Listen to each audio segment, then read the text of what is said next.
Agora, né? Agora que já está completo, então, né, a gente vai começar a nossa roda de conversa, porque o nosso propósito, né, de um trabalho breve, né, e assim, aí a gente já pode começar, porque são essas pessoas as convidadas. Meu nome é Eolinásia, eu sou estudante do curso de Pedagogia EAD da Universidade Estadual de Minas Gerais.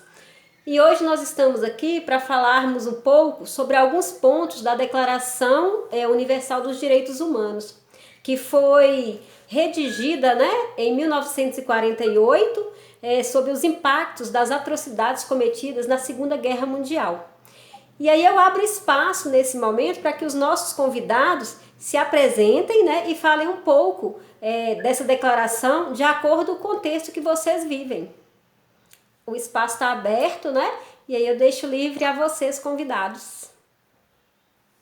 Eu vou silenciar, eu vou pedir para que as pessoas silenciem o microfone e deixe só o da pessoa que vai falar para não ter interferência, tá bom?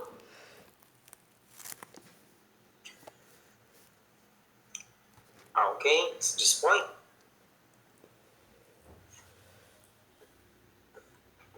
Bom, boa noite a todos. Meu nome é Janaína.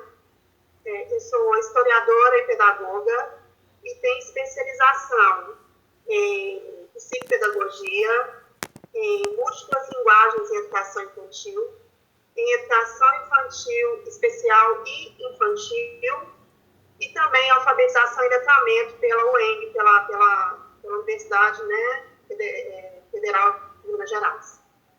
Eu sou professora já atuando há 31 anos na sala de aula, sendo desses 31 anos, 29 no estado e cerca de 16 na prefeitura. Então, eu trabalho nas duas frentes, né?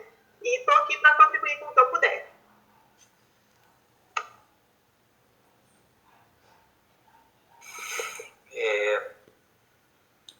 Meu nome é Breno, né? Eu sou formado em fisioterapia, pós-graduado em fisioterapia do trabalho e também agora bacharel em Direito.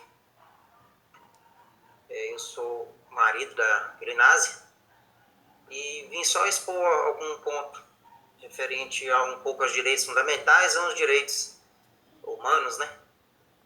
E não sei se alguém tem alguma...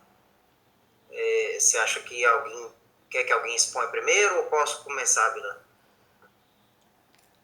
As meninas, se quiserem se apresentar, né, também, podem ficar à vontade. Eu acho que é melhor a gente fazer primeiras apresentações, aí depois você pode começar. Ah, perfeito. Isso. Então tá, João. Boa noite, meu nome é Ana Paula, eu sou formada em psicologia, mas eu atuo como técnica em oftalmologia num hospital de olhos especializado, então, na verdade, a minha atuação é na área da saúde, e eu trabalho com estudos multicêntricos também, que expõe muito pra gente como são os direitos básicos que a gente precisa ter para tratar pacientes, e, enfim, toda nessa perspectiva, tanto SUS, quanto estudos e quanto clínicas particulares. Vou contribuir um pouco nesse sentido. E a minha filha também. Boa noite, meu nome é Thaís, eu sou formada em Gestão de Recursos Humanos e Pedagogia, tenho pós-graduação em Educação Positiva. Atualmente eu atuo no SENAC, né? Aí eu trabalho mais com educação profissional, eu tive pouco contato com educação básica, mas eu vou tentar trazer para vocês aqui um pouco sobre as dificuldades que a gente vê na educação profissional. Porque às vezes os jovens, né, as pessoas, elas passam por uma educação básica e na educação profissional que a gente vê o impacto que teve esse ensino básico que eles passaram. Então, eu vou contribuir um pouco sobre isso. Meu nome é Elizabeth, eu também sou estudante EAD, né, do curso de Pedagogia da UENG, sou parceira aí da Eolinásia, e a gente está junto nessa aí, então vamos começar o nosso debate.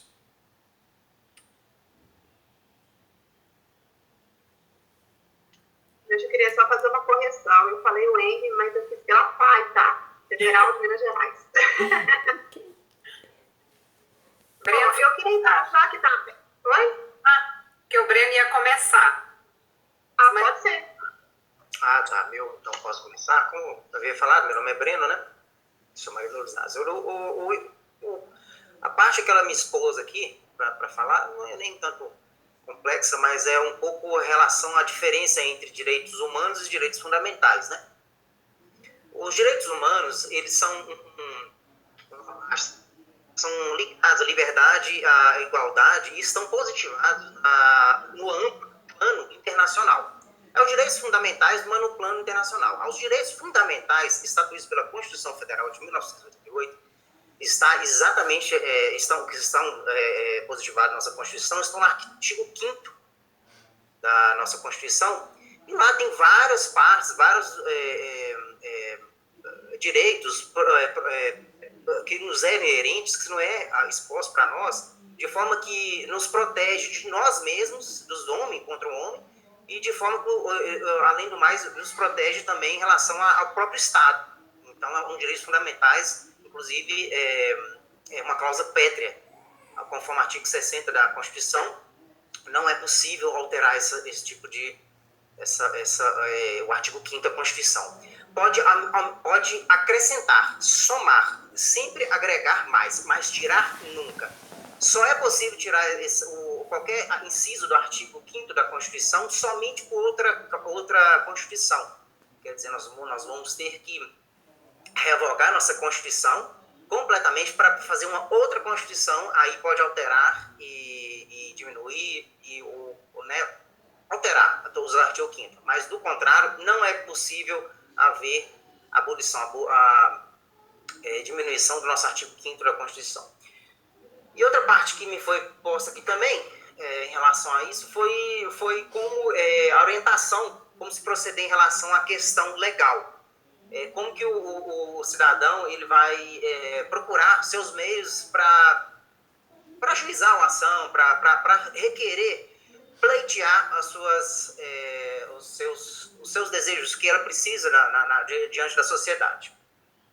No caso aqui, ele pode, através do Ministério Público, quando tem o Ministério Público, tem todo o aparato para aquilo que foi inerente a ele, tudo que for indisponível, houver indisponibilidade da pessoa, o Ministério Público vai atuar como causas legis, e também através da Defensoria Pública, quando a pessoa não tem condições de arcar com os seus meios, por meios próprios de subsidiar um advogado, então a Defensoria ela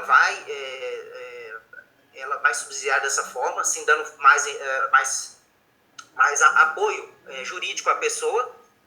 Inclusive, meu irmão mesmo, ele é defensor público, só um adendo. E a OAB, né, que é a Ordem dos Advogados do Brasil, quando a pessoa precisa mesmo de um advogado, e ela vai buscar esse meio para poder requerer, para pleitear os seus direitos, como é estabelecido pela Carta Maior de nossa Constituição, né? A Carta Maior, nossa Carta Maior, que é a Constituição Federal. E basicamente é o que foi me posto, né? Se eu tiver mais alguma coisa me perdoem, mas é o que foi me posto, basicamente foi isso. Se tiver alguma pergunta eu puder acrescentar, e se for meu alcance, terei o prazer. É isso mesmo, a gente vai colocando de acordo as falas, né, o que puder entrar de contribuição, tanto da parte do direito, as meninas, né, que são da educação, da saúde, aí a gente vai complementando em relação aos direitos humanos, ok? Isso. E eu queria muito, Breno, esclarecer uma coisa de uma forma bem popular, tá? Quando se fala em direitos humanos, é muito comum a gente ouvir, inclusive na mídia, né, que as pessoas apareceram os defensores dos direitos humanos, como se isso fosse, como se estivéssemos falando de presidiários, pessoas com liberdade assistida, ou pessoas que cometeram algum crime, e a gente se esquece que direitos humanos são direitos de todos nós, eles são inerentes a cada um de nós aqui. Todos nós temos esses mesmos direitos de ter nossa vida cotidiana conduzida da mesma forma e com a mesma legalidade. Então, eu acho que a gente tem que ficar muito claro que direitos humanos se fala desenvolvidos, né? E entre eles, a gente tem que deixar muito claro aqui que o nosso foco, enquanto duas estudantes, né, graduandas aí na área de educação, eu acho que o nosso foco principal aqui vai ser educação e que está sempre atrelado à saúde, né? Não tem como a gente desatrelar essas duas coisas. E você falou aí da Constituição, né, de 88, e eu ainda cito nela o artigo 205. E para eu ser mais exata, ele fala exatamente assim, eu vou ler para não suprimir nenhuma vírgula.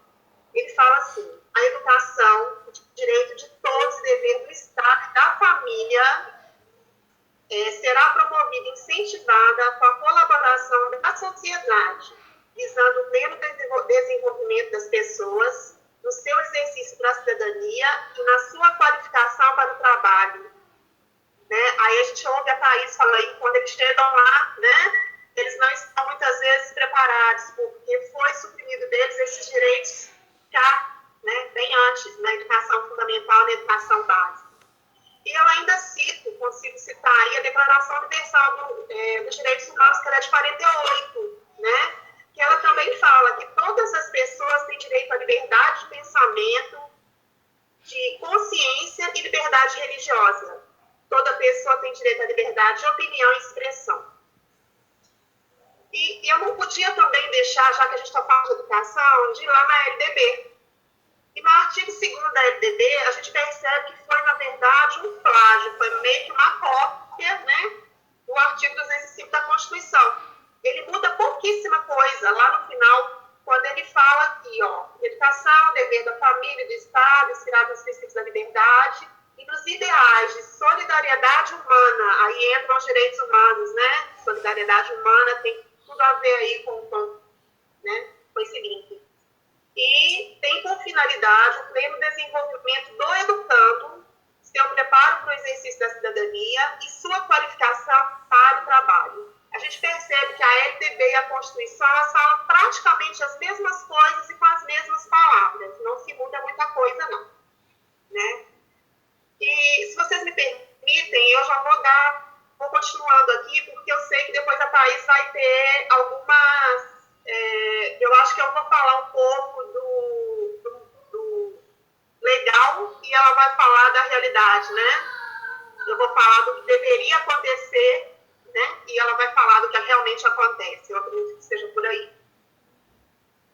Na Constituição de 98, a gente percebeu alguns avanços que foram extremamente importantes, tá?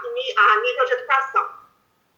Eu separei alguns, eu elenquei alguns aqui, e entre eles eu vejo que um dos principais foi a obrigatoriedade da ampliação, a ampliação da obrigatoriedade, aliás, da educação.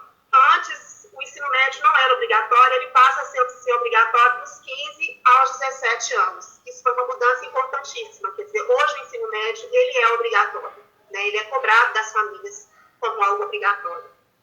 O outro avanço, eu tenho um olhar muito especial sobre a educação infantil. Eu acho que é ali que começa. E antes, a educação infantil ela era considerada assistencialismo, antes da Constituição de 88. Ela era apenas assistencial. A creche era depósito de criança para que a mãe pudesse trabalhar. Hoje não se usa nem a expressão creche, é escola de educação infantil. A educação infantil começa a fazer parte da educação como um todo e ela passa a ser obrigatória, agora principalmente com 4 e 5 anos, né? E eu também elenquei aqui que o transporte e a alimentação, eles passam a ser direitos de todos os estudantes, né? Eles passam a ser direitos sociais, tá? Eles entram aí dentro dos direitos humanos como direitos sociais. Eu me lembro muito bem que quando eu estudei, que foi antes de 88, só as pessoas que eram cadastradas na caixa escolar tinham direito a lanchar, tinham direito à merenda pública. A gente só tinha direito a comer se sobrasse. Se não sobrasse, a gente não tinha esse direito. E eu lembro que era, inclusive, constrangedor, porque quem era da caixa escolar tinha um carimbo que batiam na mão, a pessoa entrava, se alimentava, quer dizer, era uma forma de exclusão, incluir excluindo, né? E, quer dizer, alimentação, um direito básico, né? Qual criança consegue aprender com fome? E eu vi isso muitas vezes na minha frente, né? acontecer. Bom, e aí nesse contexto, eu queria falar um pouquinho sobre o papel da educação, né, nessa questão de direitos humanos. Eu acho que ela tem 4 eixos principais, que são o eixo da transformação. A educação tem o poder de transformar vidas, efetivamente, de inserção, né? Ela insere a criança nesse mundo que a gente está vivendo, que não é dos mais bonitos, né? Mas é o que a gente tem aí nesse momento, de questionamento, né? E principalmente de cidadania. São os 4 eixos que eu acho que a gente tem que pensar muito, que a educação ela tem que alcançar, né? E a gente vê, infelizmente, que ela não tem alcançado, ela não tem conseguido, por diversos motivos que a gente vai poder discutir aí um pouco para frente, né? E aí eu também percebi, eu fazendo uma análise aqui na Constituição, né, na última Constituição e na LDB, eu vi uma mudança muito grande no papel do professor. Nós que somos educadores, e eu consegui pegar as 2 fases, como eu disse, eu tenho 30 anos, 31 quase, né, de educação. E antes a gente era detentor soberano do saber, ninguém sabia nada, o professor sabia, todo mundo levantava quando ele entrava na sala, porque era assim. Eu estudei ainda naquela época, o professor entrava na porta, todo mundo levantava e só sentava quando ele mandasse, né? Então ele era o único detentor do saber. O aluno, a própria palavra já fala, aluno, né? Quer dizer, aquele que aprende, né? Aquele que não tem nada a ensinar, né? Aquele que não tem os próprios, né? Então, a gente percebe uma mudança muito grande. Quando o professor ele deixa de ser detentor do saber, ele passa a ser mediador do saber. É muito diferente você mediar e você, né, ser completamente detentora de alguma coisa. E eu percebo isso, que a cada dia que eu estou na escola, eu vejo que eu aprendo mais e mais e mais. E é incrível como a gente pode aprender com crianças de qualquer idade. Não importa, né, se elas já falam, se elas já articulam bem as palavras, se elas já têm algum conhecimento que as permita criticar ou questionar, a gente aprende cotidianamente com eles.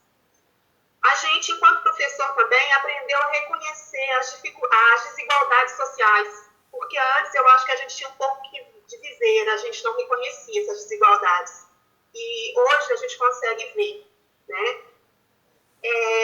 O diálogo aberto com o aluno, ele passou a ter direito de falar e falar com abertura daquilo que ele pensa, né? Ele pode se posicionar.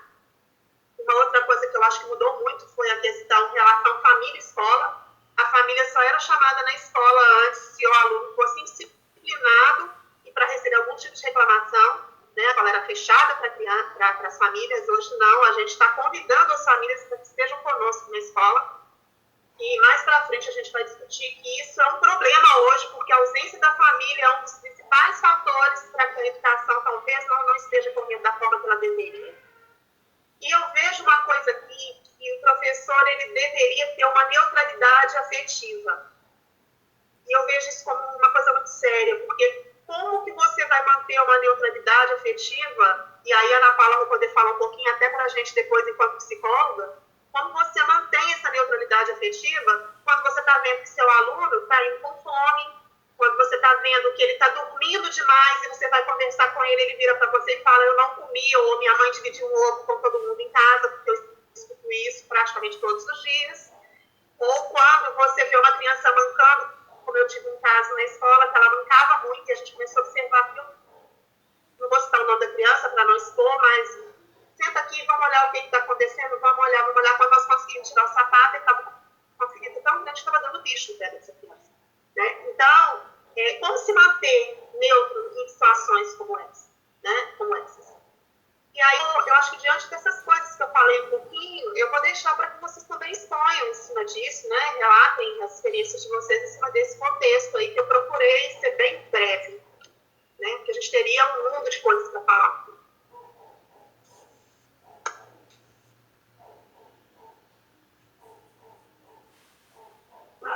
Então, só dar um pouquinho mais de continuidade, nessas relações que a Janaína expôs, referente a isso, questão da criança, às vezes, não se alimentar, né? A criança ter outras necessidades, outras seguranças que deveriam ser dela, outros direitos que deveriam ser dela, que ela não precisaria de se preocupar.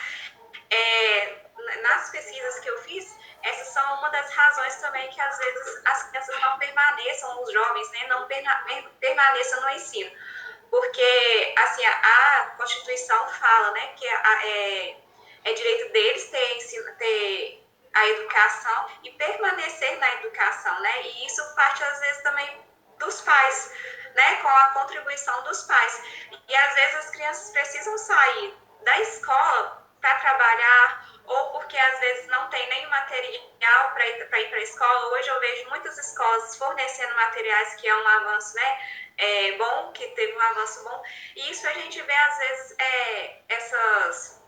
essas falhas do sistema também na educação profissional.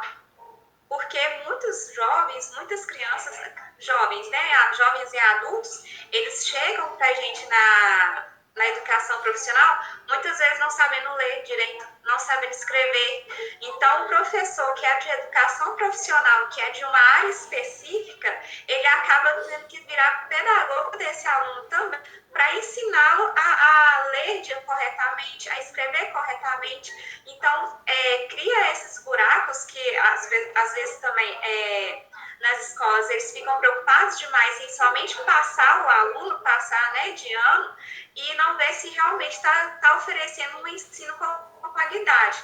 Que isso prejudica até no mercado de trabalho, que a Janaína falou, em questão de qualificação profissional. Que tipos de profissionais que nós vamos estar entregando para o mercado de trabalho? Aí, às vezes, reclamar o índice, né, de desemprego está alto, mas às vezes não tem emprego, mas não tem pessoas qualificadas para as vagas. Então, a educação básica falha na questão do ensino, da qualidade do ensino, neste ponto, porque não entrega o que a Constituição fala, né? Que é uma educação com qualidade. E a gente vê também a questão da estrutura física dos estabelecimentos, das escolas.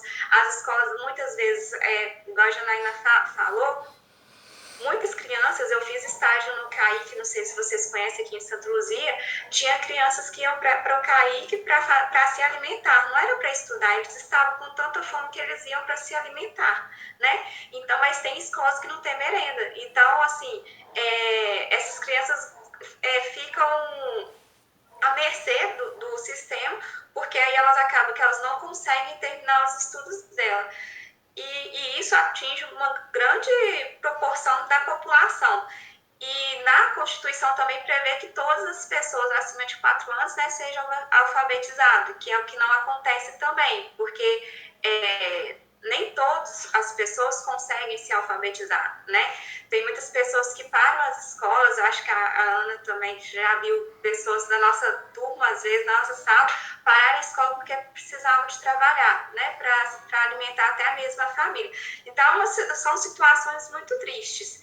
E em questão de afeto, assim, que ela falou, né, se neutralizar afetivamente, é complicado falar para a gente, porque da mesma forma que o professor, né, na educação básica precisa de ter, né, um emocional, na educação profissional também acontece. Às vezes acontece muitas pessoas também que não conseguem continuar a educação profissional, não conseguem ingressar no mercado de trabalho por questões emocionais. E o professor, ele precisa ter uma emoção, não é nenhuma emoção, ela fala que é uma delicadeza, né? Até mesmo para conversar com o aluno, porque dependendo da forma que você fala, desanima mais ainda o aluno, né? Da vida.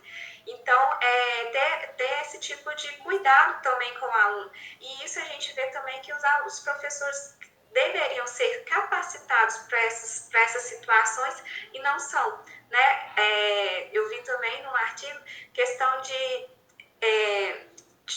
do profissional da educação não ser qualificado, mas não é questão do domínio do conteúdo, né? Às vezes eu percebo muitas vezes, até na educação profissional, que os professores, quando eles eram os donos do saber, né?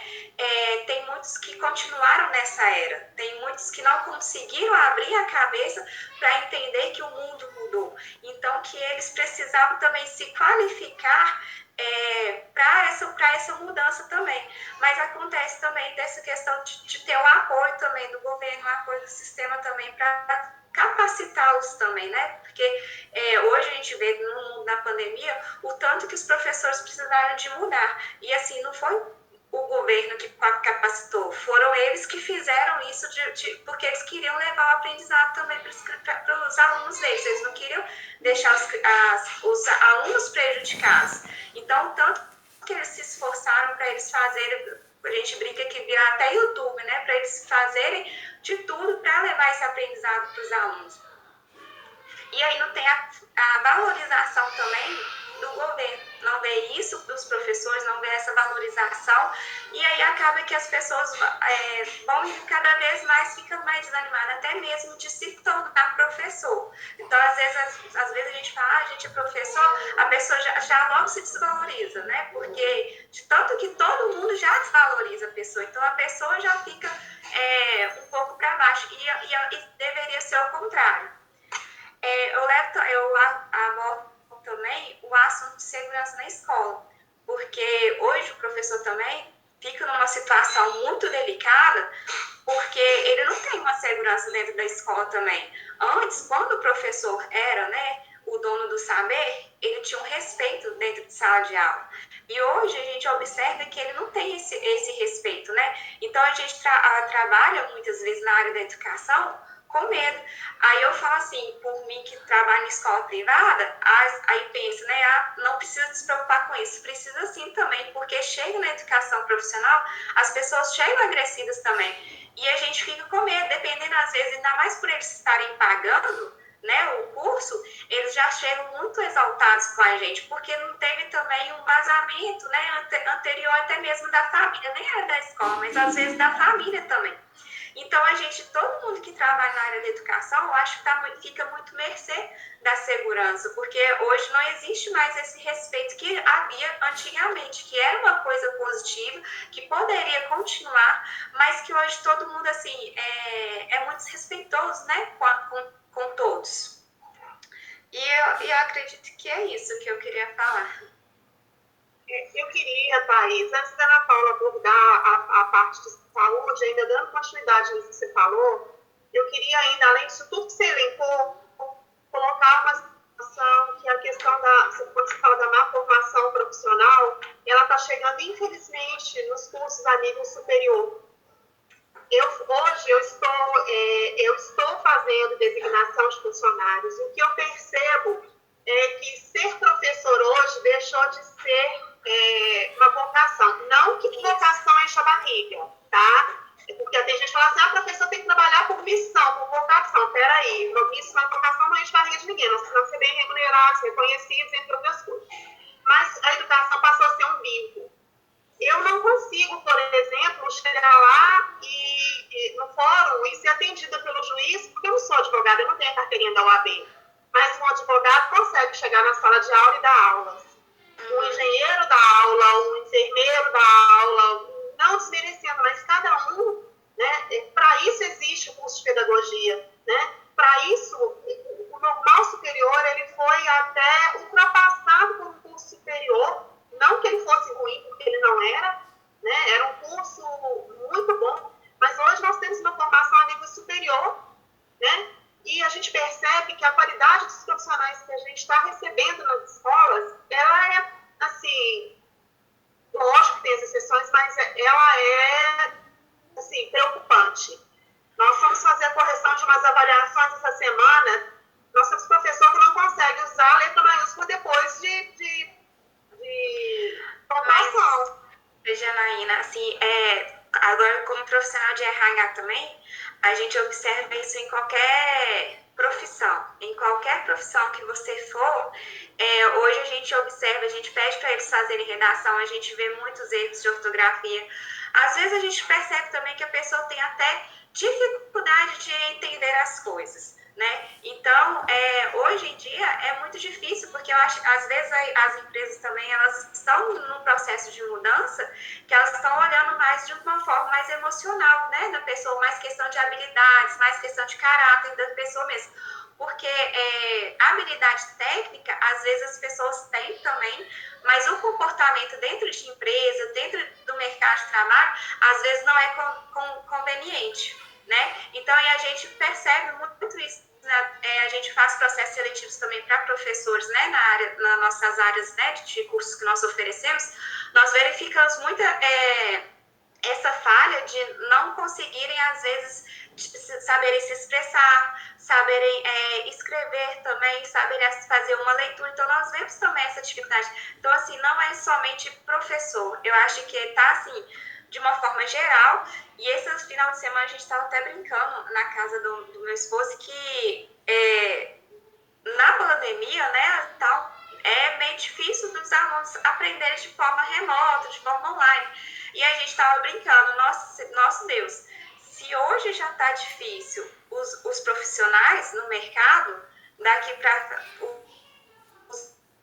os de hoje vai estar muito mais complicados, né? Então, assim, não é só professor, eu vejo isso em todas as áreas, em todas as profissões que hoje, né, oferece. Sim, é perfeita a sua colocação, Thaís, mas me preocupa muito saber que aquele que ensina, que está lá na base, que deveria ter um mínimo de conhecimento específico, ele não consiga, né, usar o básico, que é uma letra maiúscula após o ponto final. Então, isso pode acontecer em diversas profissões, sim, e eu acredito que esteja acontecendo, sim. Mas eu acho que na educação, de forma muito particular, isso é muito grave. E, além disso que você falou, a gente escuta muito assim, eu vim aqui só para pegar umas 9 aulas, porque eu preciso do PIBCEM, porque eu preciso do plano de saúde, é só para complementar a minha renda.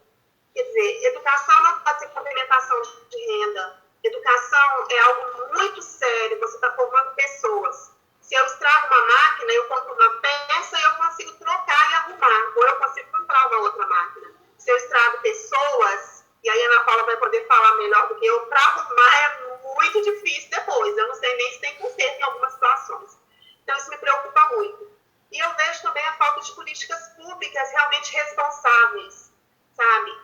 Eu estou nas duas redes, para mim, entre as redes, eu já estive na rede particular, mas como eu tenho 2 cargos efetivos hoje, eu tramito tanto pela prefeitura quanto pelo Estado, e eu vejo falhas nas duas redes, com relação às políticas públicas. Vejo que a prefeitura está um pouco além do Estado nesse quesito, mas falta muito ainda com relação a políticas públicas de layout, tá? E eu acho que era isso que eu queria complementar. Comentando o que a Thaís falou sobre essa questão do despreparo profissional das pessoas, eu estava conversando isso esse fim de semana com alguns amigos, assim. A gente indo presencialmente na faculdade, fazendo tudo certinho, já às vezes nos formamos com inseguranças, precisando fazer uma especialização para conseguir atuar de fato em alguma área com mais segurança mesmo. Imagina quem está fazendo online, que está fazendo, né, só Deus sabe como, e como que essas pessoas vão pegar diplomas depois e cuidar da gente, né, como a Janaína disse, virarem professores, sendo que a base está sendo feita de uma forma tão complicada, né? Eu vou falar assim porque não era algo esperado a situação atual, né, da pandemia. É realmente complicado julgar como está sendo feitas as coisas, porque o mundo está caminhando da forma como é possível, inclusive na educação básica, né, como vocês decidiram. E na saúde também a gente vê isso, porque os alunos de medicina, por exemplo, meu chefe, ele é professor titular da UFMG. Os alunos de medicina, eles voltaram antes dos outros alunos presencialmente. Então, existe também essa desigualdade em algumas áreas, né? Os alunos de medicina tiveram direito a voltar presencialmente, voltar aos estágios antes dos outros cursos, que não é uma questão justa, sim. Mas, complicado falar, né? A gente também estava falando esse fim de semana sobre a profissão mais importante, né? Comentando assim, seria a medicina, seria o direito, né? São as mais famosas, mais antigas, mas na real mesmo, ao meu ver, e de alguns colegas também da área da saúde e da educação, os professores deveriam ser os mais valorizados. Quando a gente fala qual que é a profissão mais importante, esse tinha que ser o primeiro que vem na mente de todo mundo. E é tão triste, igual a Janaína falou, que isso não acontece, porque muitas vezes esses profissionais são desvalorizados. É triste ser um professor, que é uma pessoa que ganha mal, que às vezes fica, como vocês mesmos disseram, nesse ambiente que não é muito seguro, que tem um despreparo, enfim. Mas falando agora sobre a parte dos direitos na saúde, eu trabalho numa clínica particular, num hospital particular, mas a gente consegue ver muitos pacientes, apesar do SUS, né, ser algo muito bom, ser algo muito bom, né, muito bom, assim, não tem como falar só mal do SUS, né, a gente tem que reconhecer que realmente eu não estou sabendo falar a palavra, mas é um sistema muito importante, né, e diferenciado comparado ao mundo em relação à saúde. Mas, assim como as outras áreas, como vocês mesmos disseram, da educação, enfim, de outras áreas, tem muitos erros, né, muito errôneo.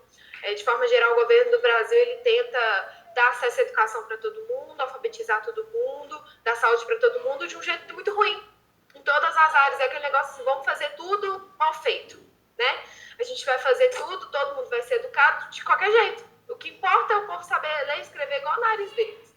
Do mesmo jeito, a saúde. Apesar de várias pessoas se beneficiarem muito do SUS, realmente se beneficiam, é diferente, muita coisa não é boa o suficiente, né? Eu trabalho em uma clínica particular, a gente vê pacientes que às vezes nem têm condições de ir no lar, vender carro, vender casa, vender tudo que tem para conseguir um tratamento em tempo hábil, para às vezes não perder a visão, não perder, sabe, aquele tempo que precisa ter, porque o SUS fica sobrecarregado, não consegue atender todo mundo, e a gente vê esses pacientes recorrendo, ou a planos de saúde, enfim, porque apesar de bom, não é suficiente para todos, né? E em relação à psicologia, né? A Janaína tinha falado sobre essa capacitação dos professores de nível superior. Eu concordo com algumas coisas, discordo de outras, porque apesar dos professores formados em pedagogia, que tem um preparo específico para esse tipo de educação, quando um professor de alguma especialidade vai lá na aula da graduação falar sobre algum assunto diferente, algum assunto específico, ele está falando do que ele domina, né? Talvez a didática não seja tão boa, deveria ter uma formação para isso. Nem todo professor de nível superior, nível técnico, talvez a Thaís até saiba também, sabe como aplicar isso de uma forma que um pedagogo sabe, né? As técnicas certas para, enfim, tentar igualar, porque cada um pensa de um jeito, né? Você sabe isso muito melhor que eu, mas cada pessoa funciona de um jeito, psicologicamente agora. Então, os professores, atualmente, eu vejo, pelo que a minha mãe comenta do que ela está aprendendo, tentar adequar esse ensino de forma que todo mundo consiga absorver, mesmo cada um sendo de uma forma, mesmo cada um vivendo uma realidade diferente. Os professores de nível superior nem sempre são preparados para isso, né? Passa tudo igual e é isso mesmo que se vira. Mas, realmente, não tem esse preparo de fato, mas em relação ao que eles estão aplicando, eu acho que é melhor, sabe? Eles têm mais domínio sobre alguns assuntos. O professor de ensino básico, ele tem que estudar para ir ali explicar para os alunos aquilo e estar pronto para todas as dúvidas, enfim. Não quero entrar muito nisso, eu quero falar um pouco só sobre o que a Janaína tinha falado da parte da capacitação dos professores de lidar com a parte psicológica, né, do meio dos alunos ali. De fato, a gente, estudando na clínica, percebe que, infelizmente, os professores ficam sobrecarregados com a carga de lidar com alunos que sofrem problemas muito diferentes dentro de uma sala de aula. Inclusive, uma coisa que é até uma crítica, professores têm, devido aos recursos que eles possuem, eles diagnosticam muitos alunos, sabe, assim. Então, já manda o aluno para a clínica, que a gente recebe, a criança já com um diagnóstico que foi o professor que deu, esse aluno tem déficit de atenção, esse aluno tem hiperatividade, e aí é muito interessante como a psicologia às vezes precisa investigar por que esse professor percebe isso, por que esse aluno chama atenção e ele acha que é isso. Às vezes é por causa da experiência que esse professor já tem com esse tipo de aluno, e às vezes é até também uma falta de capacidade desse professor de lidar com um aluno que é diferente. Nem sempre é o diagnóstico, de fato. Então, assim, é realmente muito complicado. Mas eu acho que vocês, né, como pedagogos, deviam ter um preparo um pouco melhor para a questão psicológica, principalmente nos dias atuais, que a gente tem visto as doenças mentais serem cada vez mais relevantes no nosso meio, aparecerem mais nas crianças, nos adolescentes, nos adultos, nos idosos, né? E eu acho que ainda é vago, assim, esse aprendizado, sabe? Eu acho que tinha que ser mais específico, ter mais matéria sobre isso.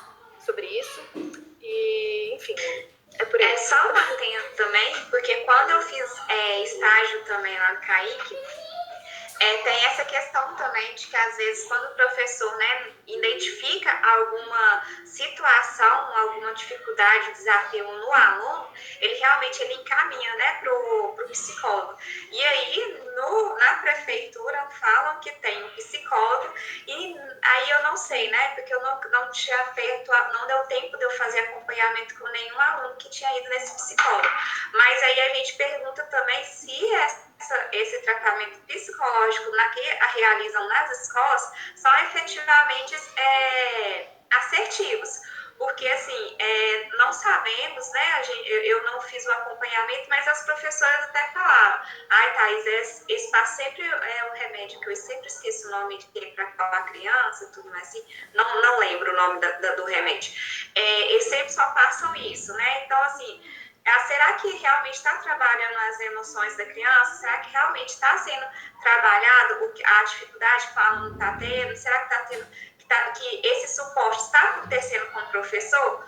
Porque às vezes parece que não, parece que o professor ele realmente está sozinho com a criança. E as únicas pessoas que ele consegue recorrer, no caso eu falo pelo SENAC e às vezes que eu vi pelo CAIC também, que eu fiz o estágio, era na supervisão ou era na diretoria.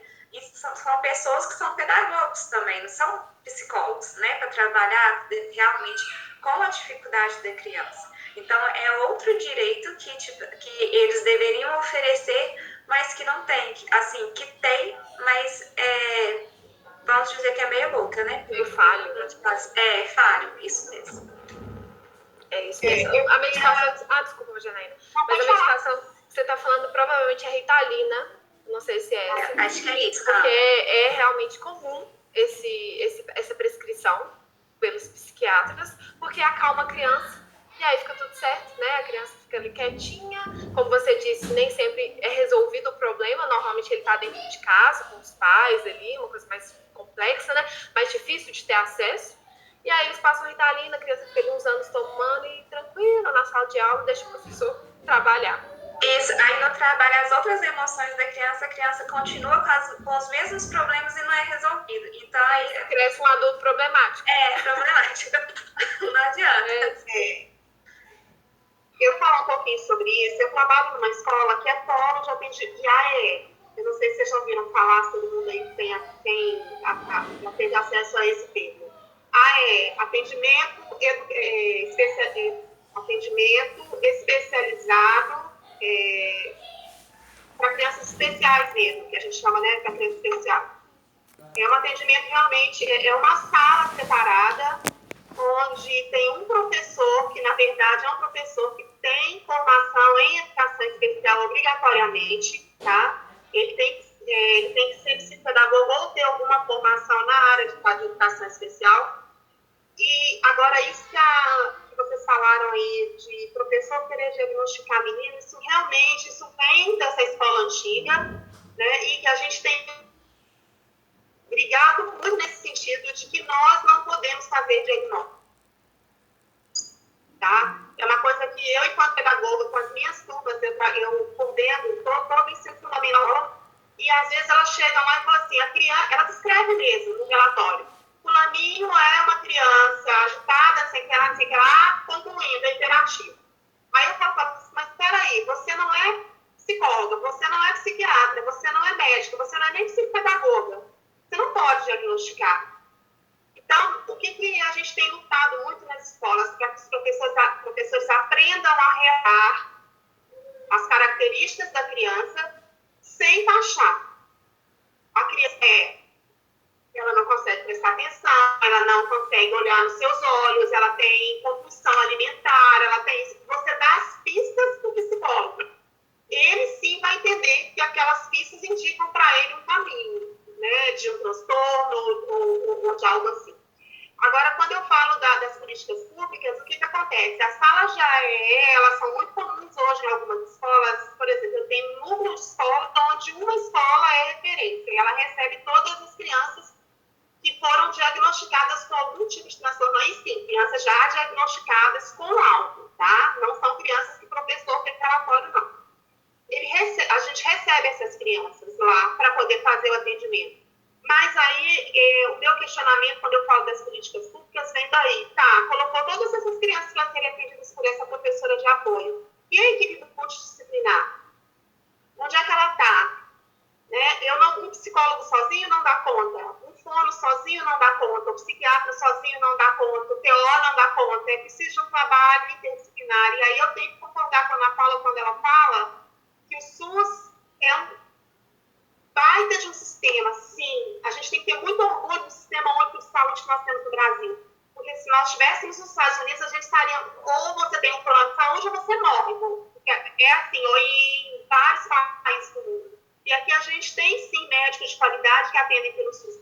Mas ele ainda é ineficiente na medida em que ele não é acessível a todo mundo. Aí entra nos direitos fundamentais, nos direitos humanos, quer dizer, ele é bom, mas ele não é suficiente. Você tem uma criança lá que você sabe que ela tem a deficiência, ou déficit, ou sei lá, né, que palavra que a gente vai dar para isso, mas ela não consegue ser atendida. Às vezes, ela vai para uma consulta com o psicólogo, ela consegue retornar para a consulta um ano depois.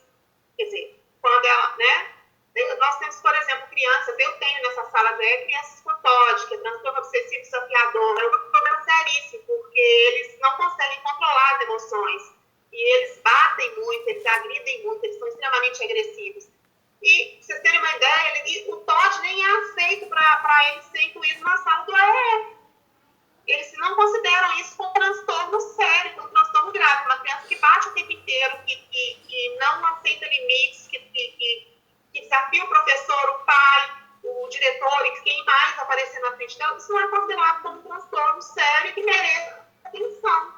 Né? Pra vocês terem uma ideia, o professor de apoio, quem tem direito a um professor de apoio, é só criança que tenha autismo ou alguma característica de TEA, que é transtorno do espectro autista. Do contrário, ela não tem nem criança com síndrome de Down, ou com T21, ela tem direito a um professor que a acompanhe. Então, a gente vê que realmente é uma ineficácia no sentido de quantidade. Né? Nós precisaríamos de muito mais profissionais trabalhando de forma interdisciplinar. E uma outra coisa muito séria que eu vejo é a terceirização da educação. Às vezes os pais chegam lá pra gente e falam assim: nossa, meu filho não me escuta, ele não me ouve, ele não me atende, ele não me respeita. Aí tem a ver com educação e não com doença. Isso não tem a ver com transtorno, isso tem a ver com a falta de limite. Né? Só que os pais, eles não querem mais ter a responsabilidade de educar os filhos. Eles estão transferindo isso para a escola. E nós que estamos aqui na base da pirâmide, né, que é o ensino fundamental, a gente recebe isso com muita força.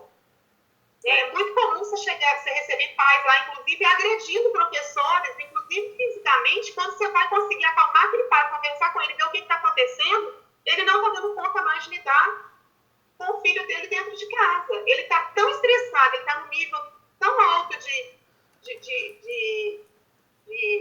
instabilidade emocional, que ele quer que a escola resolva para ele. Né? E nós não temos essa condição de resolver. Né? Muitas vezes sim, um problema que mereça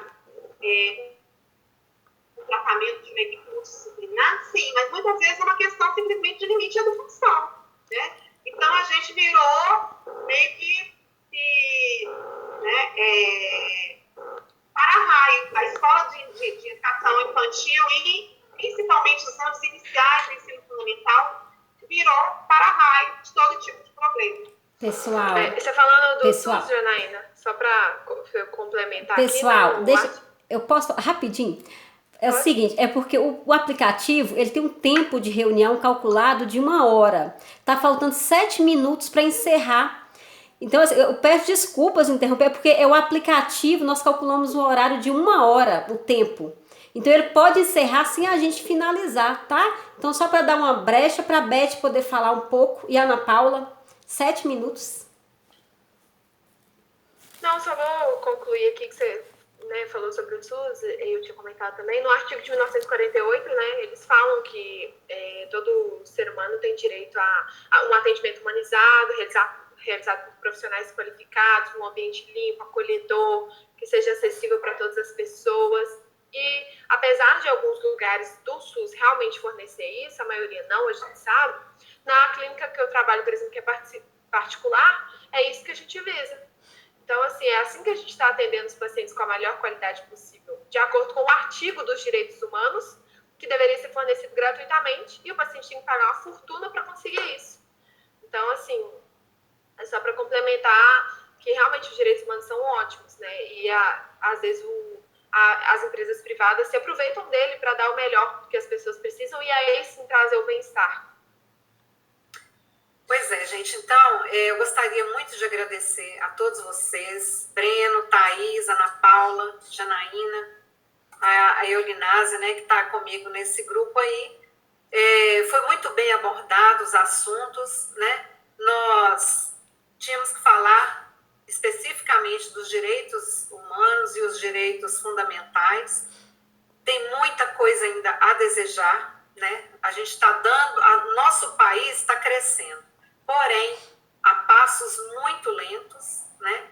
E está deixando a desejar a questão da segurança, um trabalho digno, que a pessoa possa, através dele, conseguir o seu sustento para não faltar o alimento, que é uma coisa essencial, né? E a educação, que também é fundamental e primordial. Então, muito obrigada a todos vocês que disponibilizaram esse tempo, né, para vir participar com a gente. E, quando precisar da gente, também pode contar. A gente não está formado ainda, não, mas vamos chegar lá, né? Vamos chegar. É isso aí. Então, uma boa noite a todos vocês. Gente, obrigada e desculpa, porque realmente é o tempo calculado do aplicativo pela reunião, tá ok? Muito obrigada, viu? Boa noite, obrigada, amiga. Boa noite. E eu queria só deixar uma frase final. O amanhã, né, só pertence ao povo que o prepara hoje. Isso é uma frase de Malcolm X, um ativista negro nos Estados Unidos pela luta pela igualdade. Eu acho que a gente tem que pensar muito nisso. Vamos preparar o nosso hoje para que a gente tenha um amanhã um pouco melhor. Ok. Verdade. Obrigada a todos, boa noite. Obrigada, gente. Boa noite, gente. Foi um prazer. Prazer, tchau, tchau.